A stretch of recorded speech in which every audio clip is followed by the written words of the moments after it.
Chers amis, eh bien, bonsoir. Toujours bien aussi d'échanger comme ça, c'est édifiant pour nous. Pourquoi le temps nous semble souvent manquer? Et aujourd'hui, on a l'impression des fois qu'on court après le temps. Et je commence avec une citation de Paul Claudel qui dit « Ce n'est pas le temps qui manque, c'est nous qui lui manquons ». Oh, c'est beau. C'est beau. C'est beau, hein. C'est profond. Non, alors ça, là, Laurent va pouvoir philosopher dessus pendant Explication de texte. longtemps. Donc, bon, je vous la relis, hein, si vous voulez vous la noter. Ce n'est pas le temps qui manque, c'est nous qui lui manquons. Et je pense que, en tout cas, dans notre société à nous, on court après le temps. C'est en Afrique hein, qu'il y a ce dicton qui dit « Vous avez la montre, nous avons le temps ». Mais je pense que c'est intéressant de creuser. Alors, est-ce que vous avez déjà eu l'impression de manquer de temps, de courir après le temps, de ne pas avoir assez de temps? Oui. Ouais. Oui, Dans quelle oui. situation, tiens? C'est très commun en fait. Moi je pense, tu manques de temps, il y a tellement d'éléments en fait qui parfois te donnent l'impression que tu manques de temps. Il y a d'une part il y a ce que tu voudrais faire, il y a ce que tu dois faire, il y a les imprévus et là c'est un mélange très explosif qui à mon avis nous donne bien souvent l'impression de manquer de temps. Toi, ça t'arrive souvent de ne pas avoir assez de temps?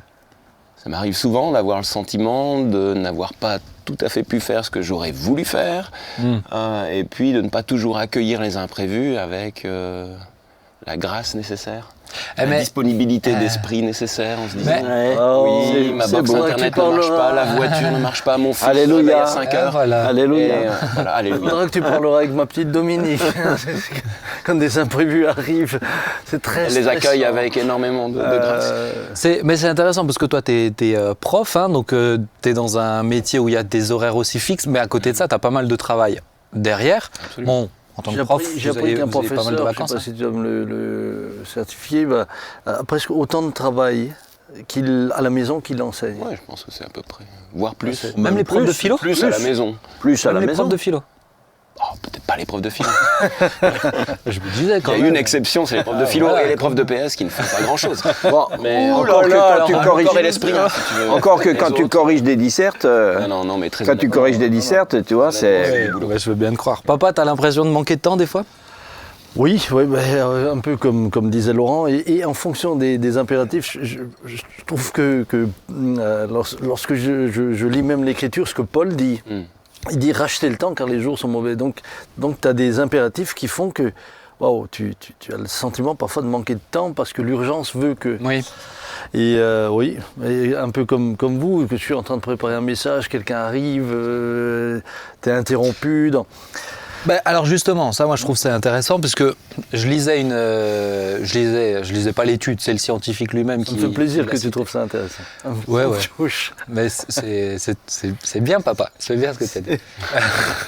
Mais donc, un scientifique qui disait que effectivement, aujourd'hui, on manque de temps pour ce qu'on fait. C'est-à-dire que nos journées durent 24 heures, mais le contenu dépasse les 24 heures à cause des tâches simultanées. Tu fais ta prédication, mais en même temps tu prends un coup de téléphone, et en même temps, tiens, on peut raconter à nos chers amis qui nous écoutent, et toi aussi, il y a quelques temps, tu devais rentrer du bois, tu nous l'as partagé, et en même temps, tu es au téléphone en même temps avec des gens, donc tu rentres du bois, tu es au téléphone avec des gens, tu dois répondre à des SMS, tu dois t'occuper d'un tel, donc tu fais plein d'activités simultanées, et si tu les mettais séparées les unes des autres, ça dépasse les 24 heures finalement. Mais les nouveaux apports technologiques ne nous ont pas simplifié la... Absolument. Ah ben non, C'est toi qui me faisais une remarque très intéressante avec les... tu vois, moi aussi. Mais les deux vieux du Non mais toi j'ai plateau, précisé très Non, intéressante. J'ai dit intéressante. Alors écoute bien. Non mais c'est vrai que tu m'avais fait penser à ça un jour. Moi je te parlais de Finet, ces hommes de réveil où on disait mais c'est incroyable la quantité de choses qu'ils faisaient. Je sais plus c'est qui, c'est Wesley qui a fait des milliers de kilomètres à pied, etc. Et en disant mais les gars se donnaient jour et nuit. Et tu me disais ouais mais en même temps eux ils étaient en train de marcher, ils faisaient rien d'autre. Oui, ils ont Nous on fait des SMS, on doit faire des mails, on doit prendre des entretiens, on fait des... ils ont une hygiène de vie bien meilleure. Ouais. Oui. Le gars, pendant qu'il marchait, il n'avait pas un bip qui lui signale qu'il a un mail qui vient d'arriver. Il a pas, donc ils avaient des heures pour être avec eux-mêmes, quoi. Même Jésus. Oui, dans Il y une avait un- société qui allait au même rythme Ah oui. qu'eux. Hein. Ouais. Il faut dire c'est que toute la société allait. Le problème, c'est qu'aujourd'hui, je pense pourquoi on a l'impression de manquer de temps, c'est parce qu'on cherche tout le temps à rentabiliser au maximum. Et d'où ce que tu disais, mais je peux pas faire tout ce que j'avais prévu, mais est-ce est-ce que c'est raisonnable tout ce qu'on a prévu? Est-ce que la quantité de choses qu'on a prévues pour aujourd'hui, Exactement. c'est intéressant ce que je dis? Oui, c'est intéressant Merci, ce que tu as dit. Jean-Marie. Un peu. Et Bon, c'est déjà un progrès. La différence C'est entre déjà toi pas et mal. nous, c'est que tu es obligé de t'attirer. Ouais, En tout mais, cas, mais parce que vous mais le c'est faites, pas grave. vous le faites peu, je trouve. Vous le faites Pour l'instant, peu. vous êtes trois à avoir dit des choses intéressantes.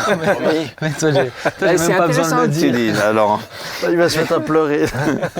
Moi, à un moment, je me suis rendu compte, c'est vrai que j'ai plus envie en moi-même, j'ai pas envie de courir après 36 trucs et d'avoir toujours le sentiment d'être dans l'urgence et je me suis dit, mais alors bien sûr, il y a des circonstances qu'on peut pas gérer, voilà, quand des choses s'accumulent, bon, faut les faire, mais j'essaye je me suis dit, manquer de temps, c'est manquer de sagesse. C'est-à-dire que si à chaque instant on fait ce qu'on doit faire, eh ben on devrait pas se dire qu'on pourrait aussi faire autre chose aussi en même temps. Et je refuse de me culpabiliser. Je refuse de me culpabiliser de ce que j'ai pas fait. Quand on me dit on aurait pu faire ci, on aurait pu faire ça, je dis oui. Et qu'est-ce que j'aurais pas dû faire alors? Ouais. Si j'avais fait ça ou ça en plus, c'est qu'il y aurait eu ça ou ça que j'aurais fait en moins. Donc je refuse de me culpabiliser et j'ai envie de vivre, de bien savoir ce que je dois faire pour le faire au bon moment. Après, le reste... Il y a une approche intéressante que j'ai entendu quelqu'un qui disait, alors c'est un auto-entrepreneur qui lui note dans son agenda pour la journée tout ce qu'il doit faire. C'est-à-dire ses mails, il se bloque 30 minutes, les mails, et étape par étape. Je trouve que c'est assez intéressant, parce que du coup, il dit qu'il est très efficace. Le seul problème, c'est que ça ne laisse pas de place à l'imprévu. Nous, quelqu'un qui appelle en détresse, par exemple, ou toi, un élève qui va pas bien, tu vas prendre du temps, ou une correction qui demande plus d'implication que d'autres. Le problème, c'est qu'il n'y a pas de place à l'imprévu, mais je pense que le problème, c'est qu'on n'est pas assez dans l'anticipation. Et ça fait qu'on est tout le temps en train de courir après les choses. Oui, puis c'est pas raisonnable, même si on prévoit, c'est pas raisonnable de prévoir tout à la suite. Tu vois, par exemple, tu as des médecins, ils prévoient, admettons, je sais pas, disons, peut-être un quart d'heure par visite, ok? Donc, ils prévoient des rendez-vous pour tous les quarts d'heure. Forcément, comme il y a des imprévus, forcément, à partir de telle heure, tout le monde est en retard d'une demi-heure. Et en fin de journée, tu es en retard d'une heure. Tandis que tu en as d'autres qui disent, je prends un quart d'heure, mais il laisse 5 minutes entre chaque. Et à la fin, ils ont vécu comme il faut, et les gens qui sont venus l'ont vécu aussi avec respect. Alors, je pense que tu relèves quelque chose d'intéressant dans le sens... oui. Là, C'est bien. Avant qu'il parte à la retraite, je veux vraiment qu'il... Cette émission est diffusée en octobre, t'es à la retraite, t'as du temps.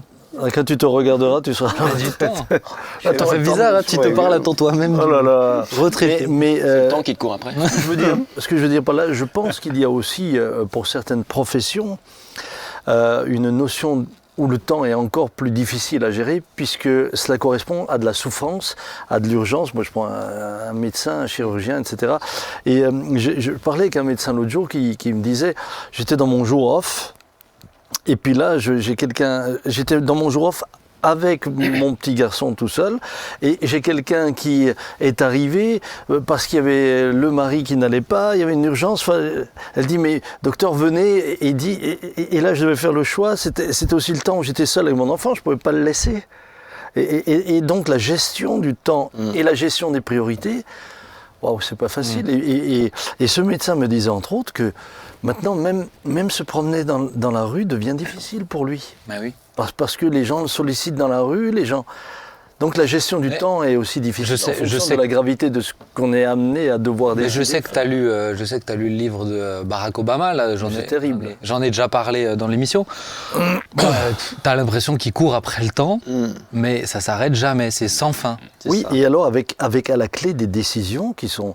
Attendez, vous décidez d'envoyer votre armée dans tel pays, ou vous décidez, l'exécution d'un terroriste, waouh. Ouais. Alors là, ce sont... Donc c'est sûr que le temps, on va le gérer aussi difficilement, séparément, puisqu'à l'inverse, il y a ceux qui ne savent plus quoi faire de leur temps. Hein, Jean-Marie? Maintenant que tu as la retraite. Qui? Je vois l'ennui sur ton visage. Mais c'est terrible. Ah ben des retraités qui s'ennuient, c'est terrible. Et même pas seulement, il y a des personnes qui s'ennuient. Ouais. Mais tu vois, est-ce que on dit oui, mais on est dans une société où maintenant il y a de la suractivité, on fait ouais, c'est multitâche, etc. Mais comment on fait pour ne pas avoir ce sentiment-là qui est pas bon quand même, d'être tout le temps dans la course, de manquer de temps, c'est pas bon même pour le psyché, par rapport à la dépression, etc. Je dirais que des choses dans l'urgence, c'est pas bon. Donc est-ce que comment on fait? On est dans une société où il y a du multitâche, mais comment? Jean-Marie a donné une première clé, c'est vraiment une clé intéressante. Tu commences à prendre le pli, hein, c'est bien. Oui, on va te remettre l'Oscar. Il s'habitue. J'appelle ça la concentration, c'est-à-dire que quand tu fais quelque chose, tu te concentres sur ce que tu fais et tu ne penses pas à toutes les choses que tu devrais par ailleurs faire. Ouais. Pour moi, ça, c'est déjà une première clé. C'est-à-dire que si moi, là, maintenant, on est en train de discuter, mais je commence à réfléchir à tout ce que je dois faire, à un rendez-vous à venir, ben forcément, il y a une espèce de stress qui finit par monter parce que tu as déjà l'esprit ailleurs. Donc il me semble qu'il y a un premier élément, une première clé, à mon avis, c'est pas la seule. C'est être dans l'instant. C'est être disponible à l'instant T. Ouais. Mais c'est pas facile. Hein. C'est pas simple. Quand tu sais que tu as toutes les autres tâches derrière qui suivent, selon en plus la complexité de certaines. C'est pas simple. Mais si manquer de temps, comme tu le disais tout à l'heure, c'est manquer de sagesse, ben voilà, on aspire aussi à pouvoir être tout à fait présent au temps présent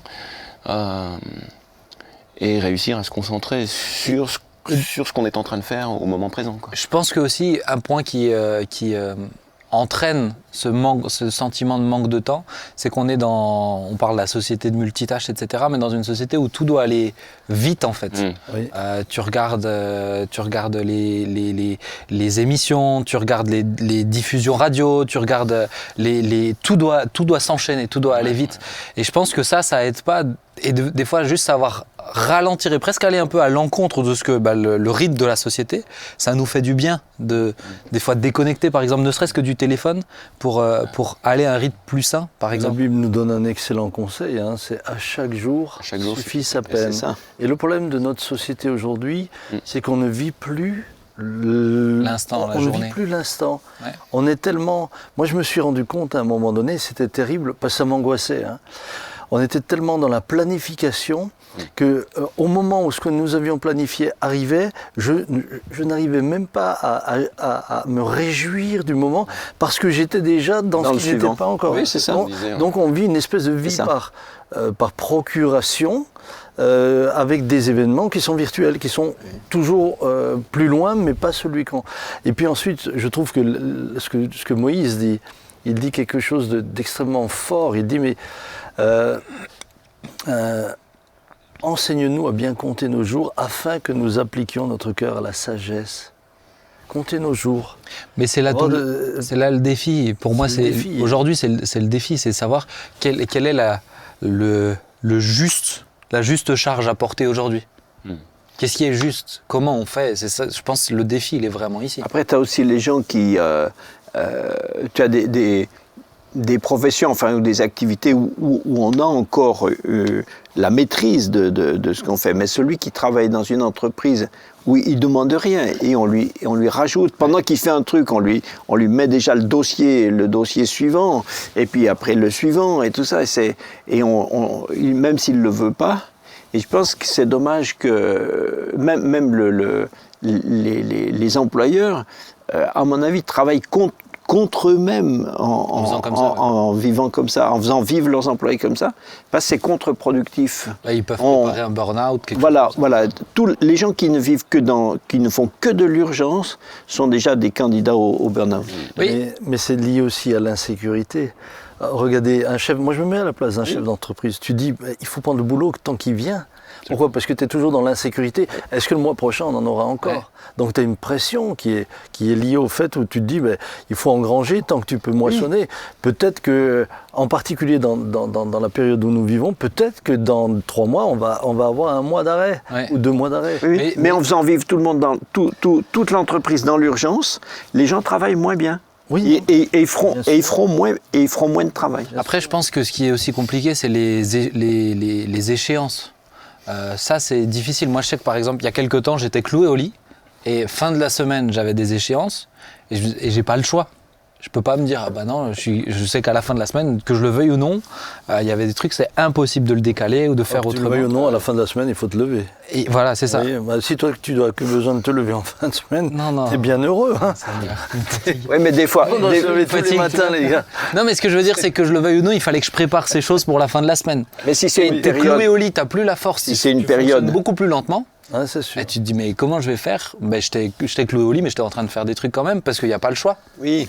Mais si c'est une période, c'est une chose. Mais si après, c'est bon, comme tu ça vois, que tu vis toute l'année, On est et d'accord. à la fin, À la fin, tu seras pas arrêté bien. parce que tu pourras Ouais. plus. Ouais, Et, c'est ça. et bien, c'est ce qu'on et bien appelle plus le longtemps. burn-out Et bien plus longtemps. Ouais, on est d'accord. Bien plus longtemps. On va avancer, parce que c'est fort Tu intéressant. dois gérer le temps. Parce que là, on a, Ouais, on a je te reculé dirais jusqu'à pas. là. Attends, j'ai encore, si je peux me permettre. Ah, oh, bah vas-y, fais une prise d'otage, qui hein, risque, vas-y, qui on- risque d'être C'est intéressant. fait une On prise t'écoute. d'otage. Non, je disais, j'allais simplement rajouter aussi la notion de discipline. C'est-à-dire que l'idée sur laquelle, par exemple, nous, avec Mélanie, on a choisi de se lever tôt, parce qu'on se couche assez tôt, on se lève très tôt. Et c'est une manière aussi, c'est cette discipline, en fait, que tu t'imposes, elle te permet finalement d'aborder un certain nombre de tâches à faire, ou simplement prendre le temps avec Dieu, et de le faire. Mais cette discipline, c'est une discipline à long terme, quoi. En fait, et c'est pas une histoire de planifier des choses, Ouais. c'est simplement une discipline de vie. Il faut être maître de son temps, ouais. Pour De retrouver ton cette rythme, maîtrise. ouais. Et le matin, pour moi, est précieux en ce sens. Oui, je pense qu'il y a Bien sûr, bien sûr. je pense qu'il faut s'accorder un rythme de respiration dans la journée. Et moi, j'ai beaucoup culpabilisé quand Non, je, t'inquiète. moi, j'ai beaucoup la culpabilisé relancer, du quand coup, je je- remplissais pas tout le temps. Tu vois, j'ai beaucoup culpabilisé. Mais j'en arrivais parfois même au stade où je disais, mais tu as un salaire et tu fais rien. Hmm. Alors que parfois s'arrêter, c'est faire plus. C'est ce que tu disais tout à l'heure. Tandis que moi, je me disais, j'ai un petit salaire, j'en fais bien assez. Toi, c'est. Non, mais ça pourrait être. Oui, ça, mais alors ça dépend de quel côté on se situe. ça pourrait être un sujet une fois papa, mais là on va Oui, non, enchaîner. non, mais bien sûr. mais c'est vrai que plusieurs fois en équipe pastorale, on a même. Je me Mais tu le rappelle de- notes sur ta petite feuille. Ouais. Mais on a évoqué ce sujet de combien de pasteurs dans l'équipe, en tout cas, avaient l'impression de jamais en faire assez. Maintenant, si on regardait la quantité de choses choses aussi juste, on commençait. C'est impossible de compter des heures, mais il y a énormément de choses qui sont faites. Mais cette culpabilité de jamais en faire assez, chez le pasteur, c'est assez intéressant. Ah, on mais l'évoquera. C'est- Ok. Oui. C'est bien. Là, il l'a noté sur sa petite feuille. C'est bien. Merci, Père.